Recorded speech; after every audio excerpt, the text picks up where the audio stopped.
Olá,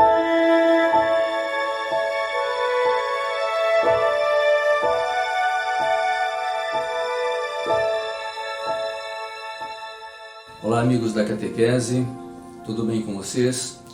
Vamos para mais um encontro, trazendo mais um tema para vocês refletirem. Vamos iniciar fazendo aquela nossa oração de sempre, invocando o Espírito Santo para que Ele nos ilumine e nos dê o discernimento necessário. Vamos iniciar então em nome do Pai, do Filho e do Espírito Santo. Amém. Vinde, Espírito Santo, enchei os corações dos vossos fiéis e acendei neles o fogo do vosso amor. Enviai o vosso Espírito e tudo será criado e renovareis a face da terra. Ó Deus, que instruístes os corações dos vossos fiéis com a luz do Espírito Santo, fazei que apreciemos retamente todas as coisas segundo o mesmo Espírito e gozemos sempre de sua consolação. Por Cristo e Senhor nosso. Amém. Em nome do Pai, do Filho e do Espírito Santo. Amém. Eu gostaria de continuar falando com vocês, pessoal, sobre Jesus, né? O tema para a gente refletir hoje é sobre a ressurreição de Jesus de Nazaré.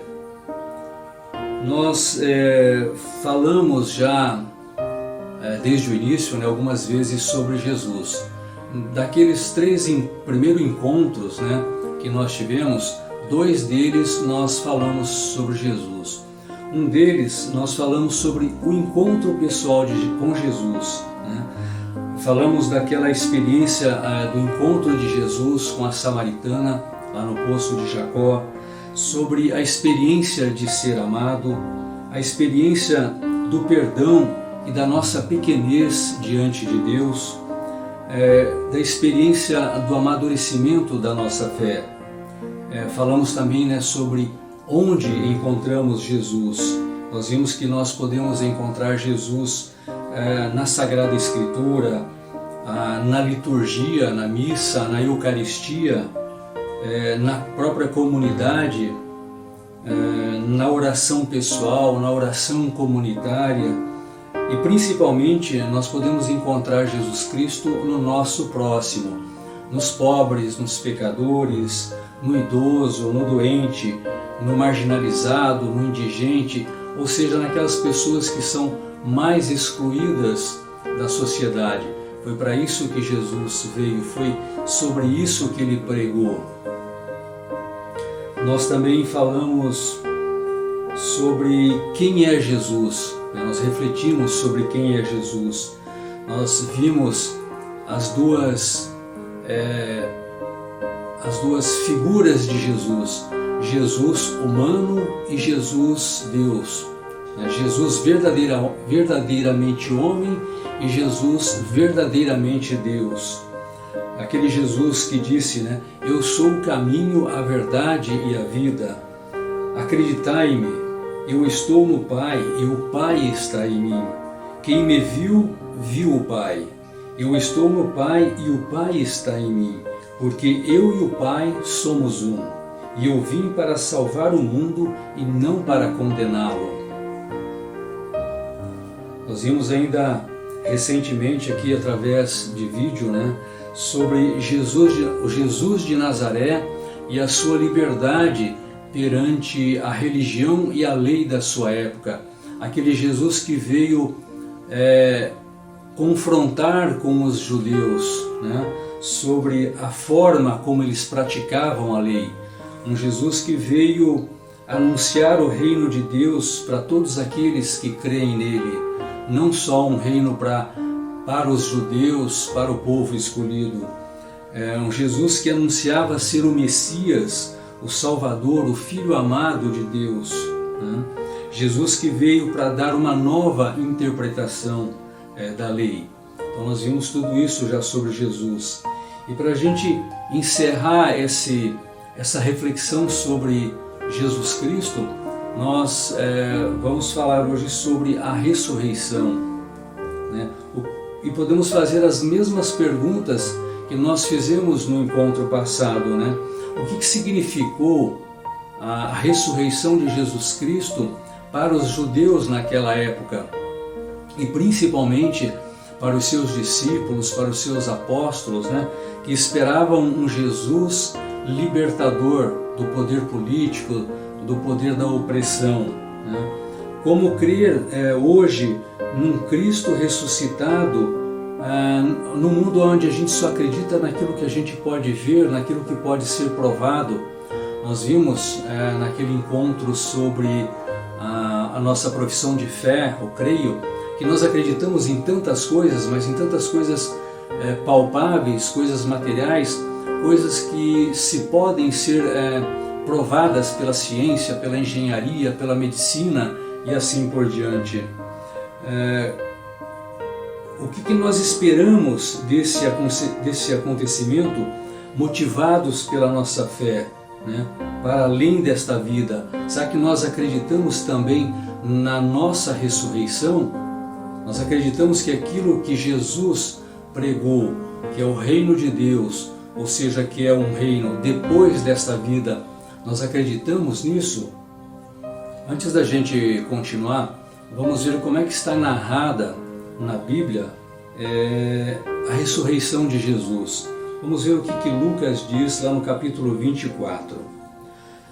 Naquele mesmo dia, o primeiro dia da semana, 2 dos discípulos de Jesus iam para um povoado chamado Emaús, distante 11 quilômetros de Jerusalém.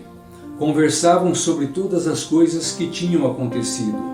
Enquanto conversavam e discutiam, o próprio Jesus se aproximou e começou a caminhar com eles. Os discípulos, porém, estavam como cegos e não o reconheceram. Então Jesus perguntou: "Que ides conversando pelo caminho?" Eles pararam com o rosto triste, e um deles, chamado Cleofas, lhe disse: "Tu és o único peregrino em Jerusalém que não sabe o que lá aconteceu nesses últimos dias?" Ele perguntou: "O que foi?" Os discípulos responderam: "O que aconteceu com Jesus, o Nazareno, que foi um profeta poderoso em obras e palavras diante de Deus e diante de todo o povo. Nossos sumos sacerdotes e nossos chefes o entregaram para ser condenado à morte e o crucificaram. Nós esperávamos que ele fosse libertar Israel, mas apesar de tudo isso, já faz 3 dias que estas coisas aconteceram. É verdade que algumas mulheres do nosso grupo nos deram um susto. Elas foram de madrugada ao túmulo e não encontraram o corpo dele. Então voltaram dizendo que tinham visto anjos e que estes afirmaram que Jesus está vivo. Alguns dos nossos foram ao túmulo e encontraram as coisas como as mulheres tinham dito. A ele, porém, ninguém ouviu. Então Jesus lhes disse: Como sois sem inteligência e lentos para crer em tudo que os profetas falaram? Será que o Cristo não deveria sofrer tudo isso para entrar na sua glória? E começando por Moisés e passando pelos profetas, explicava aos discípulos todas as passagens da Escritura que falavam a respeito dele. Quando chegaram perto do povoado para onde iam, Jesus fez de conta que ia mais adiante. Eles, porém, insistiram com Jesus, dizendo: Fica conosco, pois já é tarde e a noite vem chegando. Jesus entrou para ficar com eles. Quando se sentou à mesa com eles, tomou o pão, abençoou-o, partiu-o e lhes distribuía. Nisso os olhos dos discípulos se abriram e eles reconheceram a Jesus. Jesus, porém, desapareceu da frente deles. Então um disse ao outro: Não estava ardendo o nosso coração quando ele nos falava pelo caminho e nos explicava as Escrituras? Naquela mesma hora eles se levantaram e voltaram para Jerusalém, onde encontraram os 11 reunidos com os outros. E estes confirmaram: Realmente o Senhor ressuscitou e apareceu a Simão. Então os dois contaram o que tinha acontecido no caminho e como tinham reconhecido Jesus ao partir o pão. É importante para a nossa reflexão, né? pensar qual é o sentido da ressurreição de Jesus Cristo.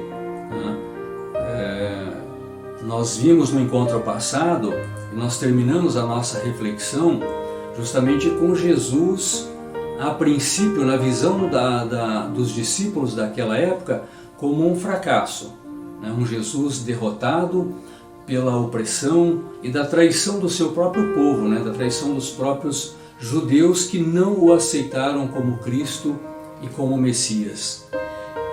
Então, pessoal, é importante nós refletirmos também que a ressurreição não era algo novo, algo que Jesus trouxe, algo que Jesus revelou naquela época. Já se falava na ressurreição no Antigo Testamento. O que acontece é que as correntes religiosas daquela época não se entendiam muito. Parte deles acreditavam na ressurreição e parte não acreditavam. Quando nós falamos aqui em correntes religiosas, nós falamos daqueles nomes que a gente vê bastante na Bíblia, Os fariseus, os saduceus e assim por diante. Oportunamente a gente vai falar um pouquinho sobre como era composto o povo judeu, as crenças deles na época. Vamos falar sobre os batistas, sobre os zelotas, sobre os fariseus, os saduceus e assim por diante. Que reflexão nós podemos fazer então sobre a ressurreição de Jesus? Toda a teologia é vivida e refletida a partir da ressurreição de Jesus. Todo o Novo Testamento foi escrito a partir da experiência viva trazida pela ressurreição de Jesus. Logo, ela não é o fim, mas o ponto de início de qualquer reflexão. Pois se Cristo não ressuscitou, vã é a nossa fé, já dizia São Paulo na sua primeira carta aos Coríntios. A maneira como os primeiros cristãos compreenderam essa ressurreição foi da fé para a história, e não da história para a fé. Isto se evidencia pelo fenômeno de Pentecostes. Nós já falamos sobre esse acontecimento aqui também. A partir da experiência da ressurreição, os discípulos começaram a reler a vida de Jesus. Começaram a pensar em tudo que eles tinham vivido com Jesus, trazendo para o presente, comparando com tudo aquilo que eles estavam vivenciando. Ou seja, o que significava tudo aquilo que Jesus falava naquele momento depois da ressurreição. Só assim eles conseguiram entender. Os discípulos começaram a reler a vida de Jesus, bem como os acontecimentos vividos junto com eles, e viram em tudo isso um evento de salvação. Agora, pela força do Espírito Santo, eles podem ver o que antes não viam. O mistério é revelado, o véu do templo se rasga. Na sequência dessas experiências, o Jesus ressuscitado aparece para eles como alguém que está vivo, mas diferente.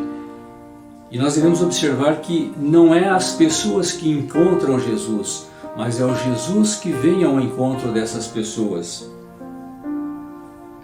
A partir desta experiência única e inimaginável, a comunidade primitiva prega agora o Cristo como alguém que está vivo no meio dela.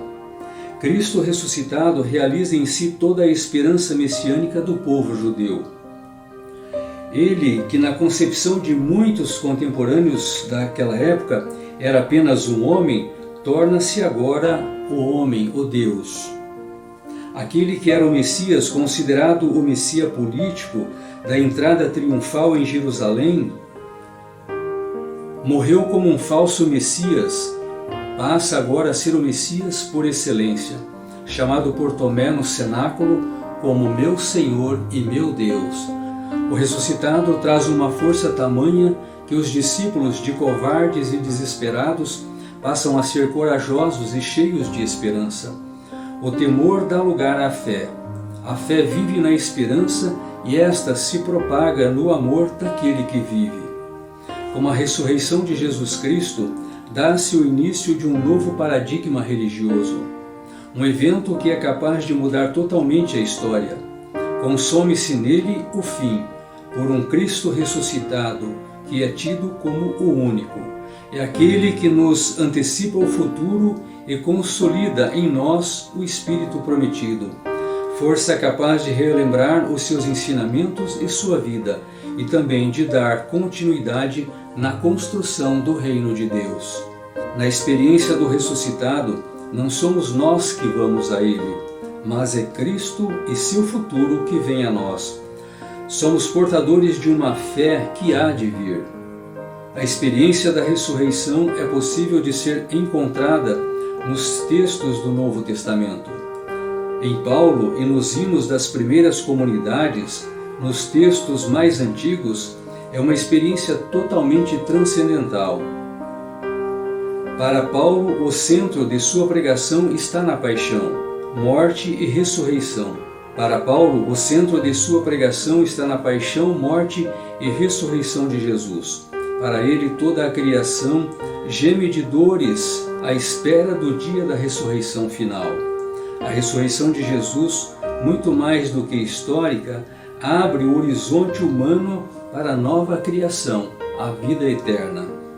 Nos evangelhos já se tinha a semente de uma comunidade cristã e com isso começam a surgir alguns questionamentos. Quem foi e quem é de fato Jesus Cristo, o homem de Nazaré? Todos os evangelistas envolvidos num ambiente histórico distinto confrontavam-se com uma situação peculiar e buscaram, portanto, responder a esta pergunta partindo sempre da experiência do Jesus ressuscitado para a vida pública de Jesus. Com o passar dos anos, com o aumento da distância do evento da ressurreição, notamos um esfriamento desta experiência pessoal, alimentada também pela morte daquelas testemunhas oculares. Ou seja, à medida que os apóstolos, os discípulos, aqueles que conviveram com Jesus foram morrendo, parece que houve ali uma redução, uma diminuição na fé daqueles novos crentes, né? Então, aqueles novos que receberam a mensagem dos apóstolos precisavam ter um trabalho mais árduo para convencer as pessoas daquela época a crerem em Jesus Cristo, a crerem na sua ressurreição.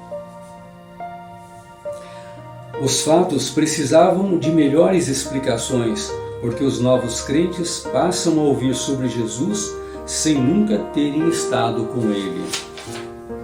A maior discussão é sobre a veracidade da ressurreição de Jesus. Surge então a questão do túmulo vazio, das testemunhas femininas, lembrando que naquela época a mulher não tinha voz na sociedade.